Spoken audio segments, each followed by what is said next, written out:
Welcome back, everybody. We're getting ready to wrap up the European side of the SCL today in our final week of the online portion of the summer split.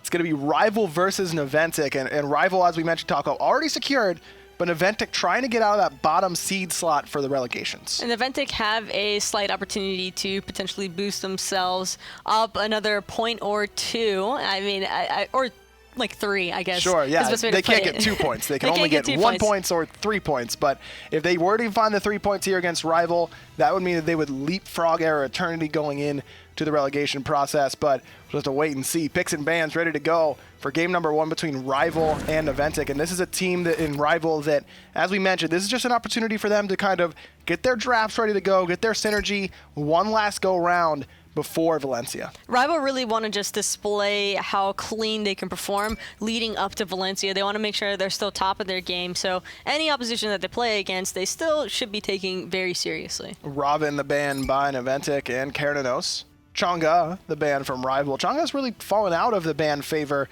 and Pick for that matter, but RvL seem to still be a little worried about it. I think that that's more so a bit of a target ban towards Naventic. They could potentially be looking to favor that Chang'e in the jungle and mid lane still, so easier for RvL to recognize other players on the enemy team and look to take away some comfort picks from them. Well, that leaves open Osiris. That's immediately the first pick for Naventic. Now RvL, they've got a couple opportunities here. Bellona is on the table, Fafnir as well, Terra, and it is going to be the Fafnir here. And I think that the Fafnir provides excellent laning pressure as well as that setup potential. RvL love to play aggressive if they can, and pairing that alongside the Soul, that's already pretty scary in regards to objectives. Yeah, plenty of damage. Could be in the mid lane there for RvL or the Hunter role. Just got to wait and see. Naventic will enter back with a Terra. I think that's a pretty strong selection here. Usually once Fafnir is off the board, Terra and Khepri and Ganesh are usually the next few on a team's mind. It's going to be Ram trying to have that late game potential in the duo lane. And with the Osiris, I think that Naventic can kind of get away with this Terra-Ram composition because Osiris is going to have enough early lane pressure in that Soul lane, or at least hopefully have enough early lane pressure for the Terra to kind of just farm things up until the mid-game stride. Bellona is the pick for RvL just before the second ban phase. Gnome going to be taking that into the solo. So now RvL could be banning out some mid laners and immediately the Aphrodite. Again, a pick that's clearly targeted at what Naventic like to do. And it's healers. We've seen Naventic have a lot of success in the past on these healer gods. True. So it's just significantly easier for RvL to not have to worry about either of these. Could be another healer here. Hell. Hey, I did it. Yeah, RvL really does not want to worry about any sort of healing. Though Odin is still available. Could have baited Naventic into a pick like that, but decide against it.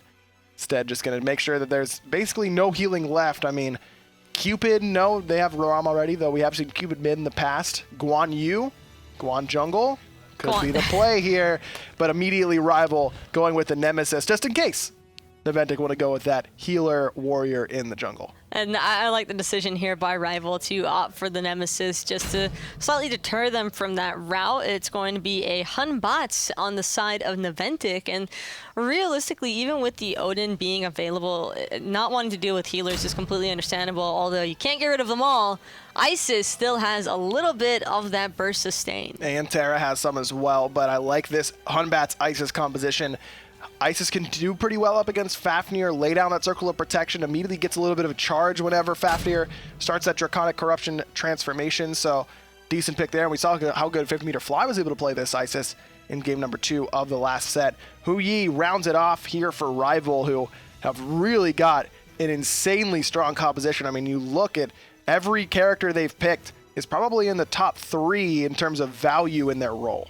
And I think that RvL have an excellent draft just when you consider Fafnir plus 2 Hunter-esque characters is always, almost always, a good look and a good way to go, especially since they'll have Rapio to ensure that they can burst down anybody with his ultimate. Rapio, one of the premier EU console players, but RvL has had a change recently. This has been a roster that was together for the most part. They traded out Zenborn for JacobHL a while back coming into Season 4, but it was always Atonement in that duo lane. Now they've got Dobson, so a new look for RvL's duo lane How different can an ADC just sit in the lane and farm to the late game and barely do anything anyways, right, Taco? I mean, how big of a difference can this be? It can play a big difference in competitive simply because at a competitive level, you're typically left alone to farm, sure, but when team fights come into play, you're kind of relying on your hunter to have solid positioning, or at least safe enough positioning to where they can still freehand cast and deal the damage that they need to deal, as well as just, you know, surviving. You don't want to have to constantly be peeling for them because typically it's the mage getting bursted down. Yeah, we deserve peel more than hunters anyways. You guys do 1 million damage with each auto attack. You have no idea. Oh, please, don't even get me started. Naventic gets the invade on the right-hand side, strips away the speed buff. Beast Feast and Eribiiax do that themselves. Then Beast Feast comes over and finishes off the blue buff as well.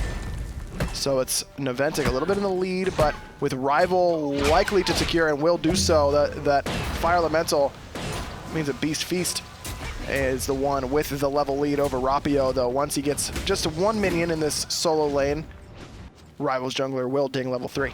And I think that RvL are just going to be looking to farm this out or stress advantages if they have them, but if they can't find any, no need for them to put themselves out of position early on. Nemesis and Soul, even the Bellona can have a little bit of a tougher time against this Batz Osiris combination early on, so it's better to just play it safe. Especially with the Isis as well in that mid lane. I mean, you mentioned it in the last game. Isis clears just about better than anyone in the game in the mid lane early on, and Soul takes a little bit to become relevant in terms of clear. It takes her a little bit longer for that Stellar Burst to start one-shotting the waves, so Beast Feast and Eribiiax have done a good job of utilizing that pressure, clearing off their own red buff. Eribiiax is able to solo that. That's plenty of farm in the early game for a mid-mage to be able to solo a big buff camp like that.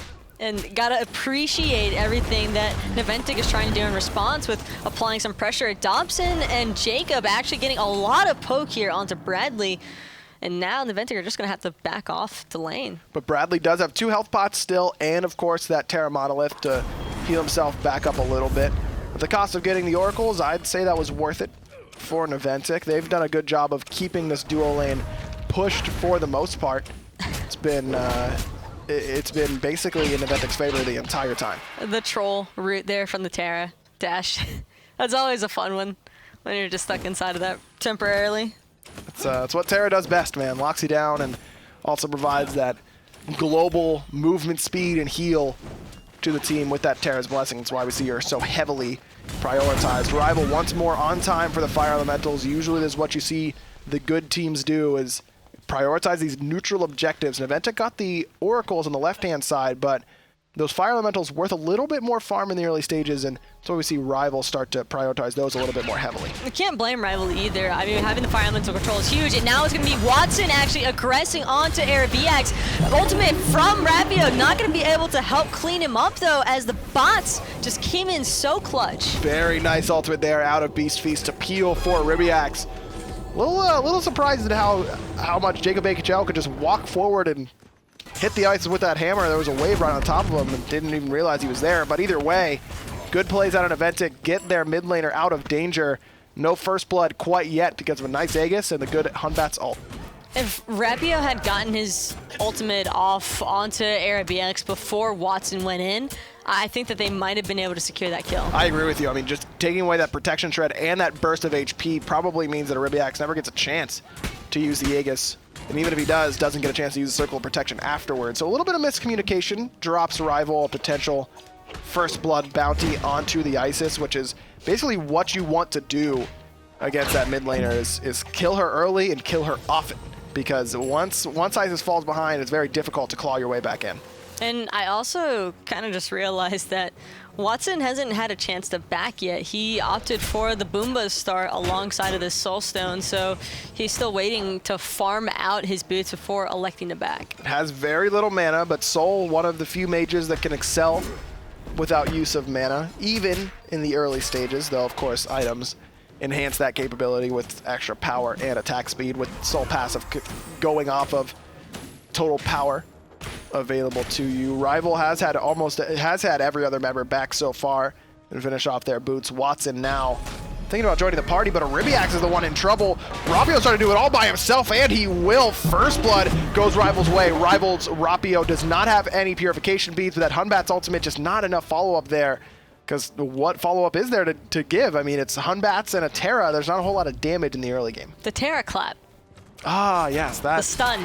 That could have done it. That would have been the big burst of damage that Naventic needed. RvL's jungler does a great job there of just recognizing that Eribiiax is food without purification beads or Aegis available. Was able to take the 1v1 and find the easy kill. I think that it's more so the purification base that might find things a little bit more difficult for Eribiiax, because he's having a really difficult time avoiding Jacob and these Fafnir hammers. He's done a good job thus far in the new, not new, but one of the more recent additions to RvL. Dobson taking that title away from Jacob with his recent addition to the roster. The jungle, mid, and solo still saying the same from last year. Rapio, Watson, and Gnome. These guys have been around for quite some time. Jacob going to juke out that Spirit Ball and also the stun from Terra.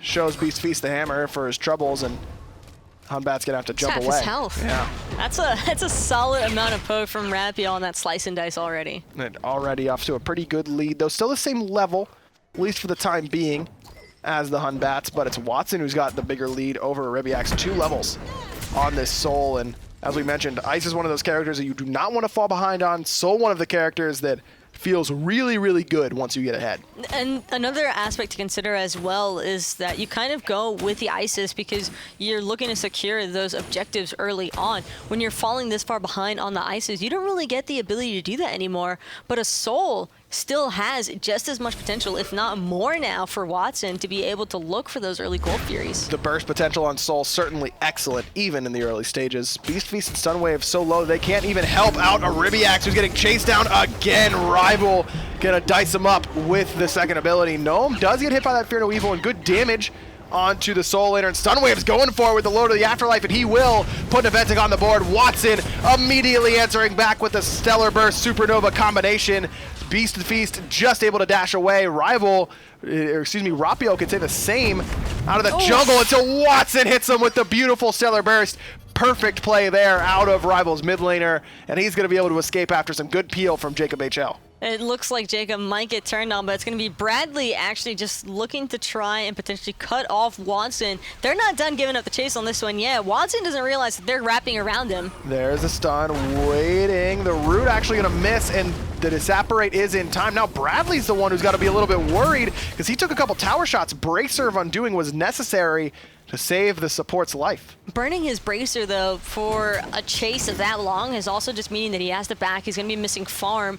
This could potentially also spell a Gold Fury opportunity for RvL. I think they're going to play it a little bit more passive, though, and just kind of wait things out. Watson did have to back, and that's a lot of the objective damage like you were mentioning, so I think that Bradley doesn't have to worry too much about giving up a Gold Fury while he's heading back from base. Already actually has not backed quite yet, so now I agree with you. I think that if Bradley would have backed right away, there wouldn't have been a big window for RvL, but luckily for Naventic, RvL will take it. And luckily for Naventic, RvL, I think, also weren't aware of it, but not luckily for Naventic. Here's Eribiiax. He's seen this one before, getting aggressed on yet again by RvL, and it does seem as though there's no mercy whatsoever for the slight disconnect. You know what?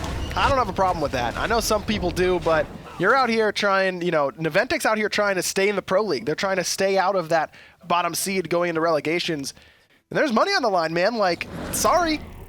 I'll send Watson a message and say, sorry, dog, but... Send him some flowers. Yeah, I don't have a problem with that. Scrims are a different story. Scrims, it's extra for practice. No one cares. Like, you don't need to be taking those. But in a situation like this, in a competitive setting, if you're not taking that kill, I'm kind of questioning how much you want to win. Face planting into the T2 tower. Hey, man. Like, yeah, clearly. I don't have an issue with it either. I just think it's hilarious. I mean, that's just the way it is. I know some people, there was a big debate long ago about whether teams should take those DC kills or use their pauses for the other side when it was allowed. No longer the case now. But from my perspective, as a former player, I mean, I would take those every day of the week. But that's just because I'm not getting many kills if I don't take those. Even, so like oh, yeah. Ranked is ruthless, man. I'm absolutely taking those in ranked. Are you kidding every me? single time, yeah. Because I know that if the second that I DC, I'm dying. Oh, yeah. That's the thing. Hey. Is that, like, I have no mercy whatsoever. I'm getting spam left the entire time, too. Look, all is fair in love and elo. Like, everyone knows that. It's a time-torn saying. That isn't a saying either. Let's get back into game, because who knows what's going on out here. And now Watson is going to respawn after reconnecting. And Naventic going to use this opportunity to try and go for the Gold Fury. They're down 2-4 in kills, but they have that. No, Ice Ultimate is already used because of RvL's aggression onto the mid lane. And Rapio looking for Eribiiax, and that Huyi ultimate is doing work. Dobson's going to claim his first kill of the game, but Beast Feast does find Rapio on the backside. Stunwave makes a good rotation, cutting off the escape of Dobson, forcing him into the purification beads. Gnome looking to help out his new hunter with that Eagles rally, but CRYSIS Motion says you can't peel this. That Rom snipe going to be able to put number 4 on the board for Naventic. Gnome still looking to chase down this Rom. The disarm, not enough to find it. The bludgeon is missed. Good juke there by Motions, and Bradley with the well-timed stun. That was a great stun by the Terra, saving the life of his hunter. And now he's just going to be dancing there in the dual lane side. Watson, though, he's back, he's up and running, and I think that RvL are gonna plan to play this one a little bit more grouped around each other. I don't think that fight would have gone in Naventic's direction in the slightest had it not been for Watson's disconnect, so I think that they just pressure the advantage. I mean, this is, like we mentioned, I've got no problem with it, but you also have to keep in mind, maybe Naventic just poked the angry bear. Oh, I definitely think that they poked a very angry bear. RvL, I think that they've qualified for Valencia already, but they don't want to have those kind of circumstances happen to them.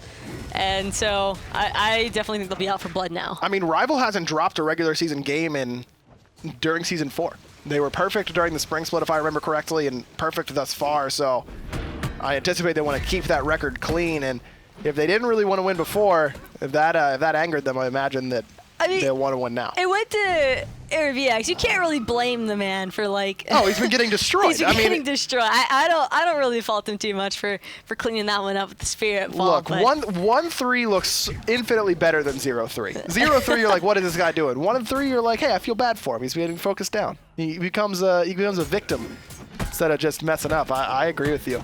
Gnome has kind of handled this solo lane well enough, as has Stunwave. Not a lot of fireworks on this side of the map. Very different from the Era Enix matchup we saw in the last set. Rapio was trying to hold that for Gnome. Stunwave just comes in and says, oh, thanks for holding that for me, buddy. Held it for two of them. Yeah, that was for me, right? Bradley going to find the stun onto JacobHL, but not a lot doing off of it. Beast Feast, again, taking a lot of poke. Likes to position pretty aggressively from what I can see on this Batz. And nothing wrong with going for a little bit more aggressive on the bots. I think that Beast Feast is really going to need to be a heavy initiating factor for Naventic because their draft is pretty solid. It's just they don't have a whole lot of engage. That's true. Really relying on a blink engage probably from Batz, though. Despite being level 13, Beast Feast is not backed yet. There's a Terra ultimate coming out of Bradley as they try and wrap around onto RvL, but look at the mobility. Watson's got Disapparate, Rapio's got the double dash, and JacobHL, well, he's a tank. Can't kill him. Stunwave's here as well. Dobson gonna throw a Ricochet his way for his troubles, and RvL expended nothing in order to get out. Actually, cancel that. Watson did have to use his purification beads, it looks like, so at least Naventic gets something for their aggression, and now they're trying to get something else. The Gold Fury is the call. Eribiiax does have that circle of protection. Down it goes onto the Gold Fury. Dobson drops his ult as well. Gold Fury goes down, and it's RvL who's stealing away. Rapio on the backside's gonna clean up one. It's actually Jacob who gets credit. Gnome gonna find Eribiiax, and the rest of RvL continuing to push forward. Naventic had the circle of protection down, Taco, but just couldn't execute the secure. And I think that that was a well-timed ultimate as well by Dobson, dropping the Suns onto that Gold Fury, really causing a lot of damage. RvL, I think we're going to pursue that fight no matter what. That's true.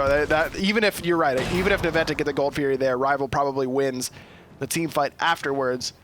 Certainly win in terms of towers so far because they just got the first one of the game. Tier 1 tower in mid goes down. That's 500 gold across the board for RvL. Now they're looking at the portal team, and Beast Feast is here and has that Fear No Evil ultimate. Down it goes, and that's going to zone everyone away. Good steal there from Naventic, getting one back onto RvL. And I think that was a really solid secure as well by Beast Feast, kind of just recognizing, hey, I've got my bot's ultimate. I can probably secure this. So I think it was a really solid response by Naventic. Getting something when RvL took the Gold Fury and that tier 2 tower, or tier 1 tower in mid, I should say. Needs something to get yourselves back into the game. Naventic certainly not too far behind right now, down about 2,000 gold for the time being, but RvL's late game draft much better in my mind than that of Naventic. I mean, they've got a Hunter that can do well in the late game, not quite as well as Ram, but pretty close in the Hu-Yi. And then, of course, you've got Soul in the mid lane and Nemesis in the jungle. That's scary stuff. I think for me, it's really just this Isis pick for Naventic. I just don't see who helps her live against RvL. Terra's Blessing? That's about it. That's pretty much it, though, because Beast Feast is going to need to be using his ultimate if he wants to try and help his team overall set up kills. CRYSIS is an ADC, and then Stun Wave, sure, you can run at people, but RvL kind of have a counter to that. It's about all you got, exactly. I mean, there's plenty of CC on the side of RvL, and plenty of CC on the Naventic side, but I understand what you're saying, where a lot of that CC is going to be dedicated to getting into the backline of RvL, not necessarily helping out your own backline. Though Eribiiax on the Isis does have some pretty decent self-peel for one person, but can find it difficult to get away from characters like Nemesis, who are incredibly mobile and can chase you very well. And that's pretty much all that I think Rapio wants to do, is just chase down Eribiiax on this Isis pick. It's already happened 4 times so far, where RvL kind of just runs him down. And I think as the game progresses and as RvL get more farm and more items, it's only going to become increasingly difficult for him to survive. Can I just say that Racer bundle ward scares me every time? Oh, because of the squeaking wheels? Yeah. I'm like, is someone crashing into the studio right now? What is happening? I remember when it first came out, and I was doing a cast with F. And there was that screeching sound in the background. He just starts looking around, like panicking. Yeah, he's like, what was that? Someone's crashing into man, the sound department really killed it on that one. That sounds really realistic. Everyone's got those like weird things that just scare them every time, and that's mine, at least for the time being. Someone needs to be, I'm sure Eribiiax is But who uses that ward, though? Seriously. Who uses any ward but Boxcat ward? Shoutouts to Boxcat ward. Boxcat ward is great. The great is an understatement. It's literally the best ward in the game. Watson using that to separate once more to his advantage, making sure that he can get out of any potential CC chain. One of the reasons we see Soul be so prioritized in the mid lane is because of her safety. To separate, not only giving you that immunity after a short channel time, but slow immunity during it and extra movement speed during the channel. So this is an ability that I think a lot of people started to undervalue once the Fatalis effect was removed. Everyone was saying that it's not a very good ability, and I think it's been kind of proven that that's just not the case. It still does a lot for Soul's these mid lane deal mages.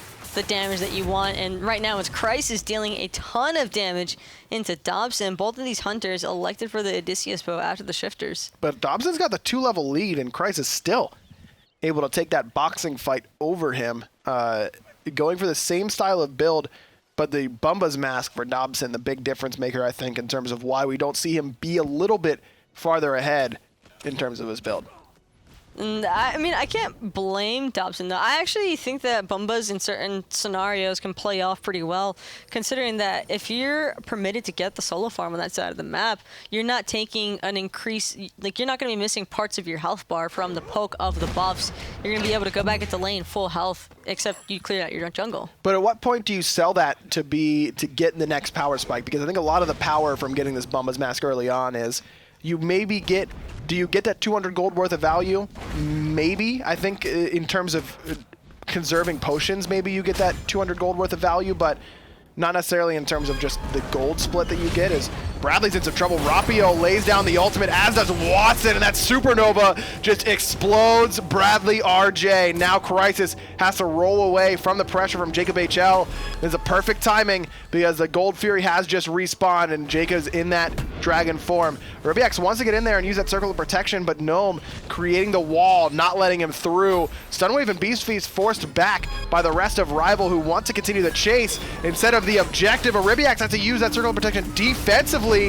You can tell that's all Rival wanted. As soon as they get the circle of protection, they turn back and head towards the Gold Fury. Circle of protection as well as his Aegis. No bracers remaining either on the side of Naventic. And now it's Rapio looking to zone away everybody from Naventic. And he's doing it successfully. Can't zone this, though. CRYSIS MoTioNZz almost got that Gold Fury, but it does go Rival's way. Another gold spike for the European veteran. Stunwave on the run. Does have his ultimate, just in case. Made it to use it here. He's getting CC chained pretty well. He will indeed. And Beast Feast drops the Fear No Evil as well. So now Rival, they lost this Portal Demon to the Fear No Evil last time.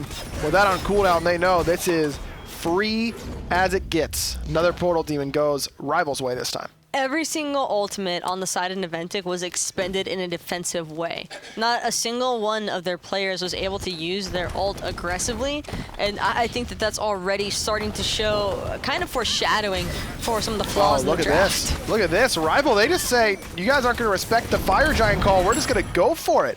Everyone from Naventic just backed off, assuming that Rival was only going to take the Portal Demon and nothing else. CRYSIS MoTioNZz on the left-hand side. Got the tier 1, but lost the fire for it. Stunwave has no ultimate. Just use it defensively, as Taco pointed out.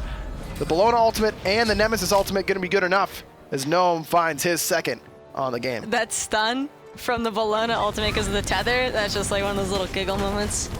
Is it? Yeah. Oh, okay. I thought it was funny. Good. It's like you expect to be the one stunning and then you get counter-stunned. You have an odd sense of humor if you think that's funny. I do. It's sad. No. Feel bad. It's entertaining. It's entertaining watching Rival just dismantle another European console team. They've been doing it for quite some time. As I mentioned, they haven't lost a regular season game in Lord knows how long. I mean, I can't remember the last time they lost one, and they just never seem to be able to find that same momentum at LAN. They always seem to have some trouble getting their footing. They've had some close sets. They have had some victories, but no set victories on American soil. But maybe with this LAN being in Europe, that's what they need, the home turf. I think they kind of suffer the same fate as Oceanic Smite, where you can be the best in your region, but you can't necessarily progress because you don't have anybody who's better than you to help you hit that extra motion, like that extra tick above. I mean, look at what Energy has done in Europe. And I really do credit how dominant they've been over the last 2 years for why Europe as a region is so good right now on the PC side of things. Whenever you've got that team that is just better than everyone else, then every team is just trying to reach that top rung, and all of a sudden that ladder starts to become endless. You're just consistently climbing against one another and pushing each other up in terms of practice. And I really do think that's why there's a big gap in terms of on the PC side of things about why Europe is so much better than North America right now, is that there's just the dominant team was in Europe and everyone was practicing against them, and then the team that got good by practicing against Energy practiced against another team, and it just kind of transforms from there.